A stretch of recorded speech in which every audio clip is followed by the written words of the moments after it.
Good morning, Kasiyo Network. This is Cyril Igar once again for today's special episode of Rated HRD. Are you ready? For sure you are.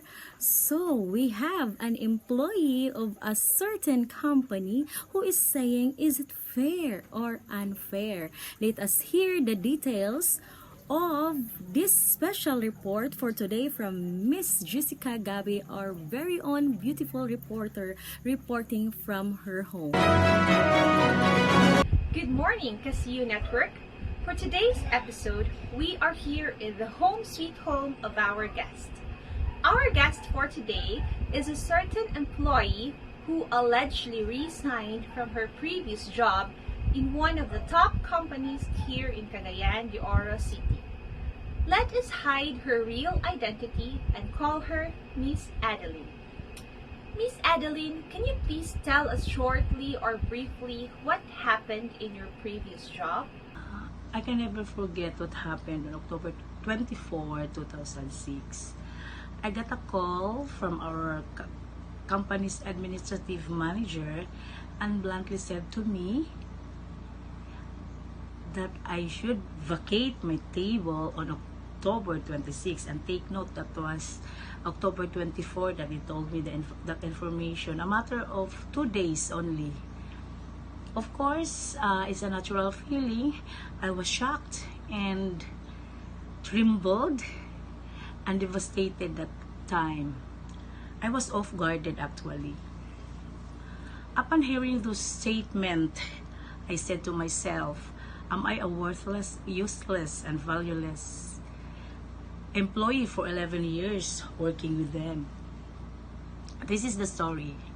After 3 years as bookkeeper, they gave me the position as accounting in charge until I became the accounting head with some staff who are under me. In my department, I also followed protocol.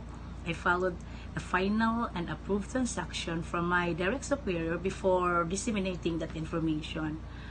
Early of 2006, BIR conducted an audit for that company's book of accounts, and it was a normal scenario. The BIR people coordinated with me, of course, because I was the accounting head that time, and I had the necessary papers and documents they needed. After the audit, BIR found out some discrepancies.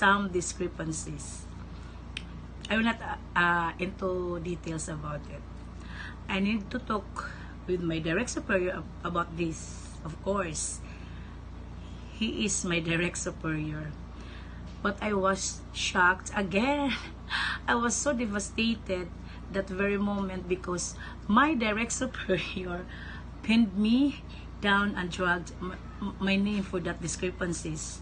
I was being blamed for that discrepancies, which in fact I followed the chain of command procedure ever since. To make the story short, they gave a favorable side to my superior, and that makes me decide to sacrifice my 11 years working with them.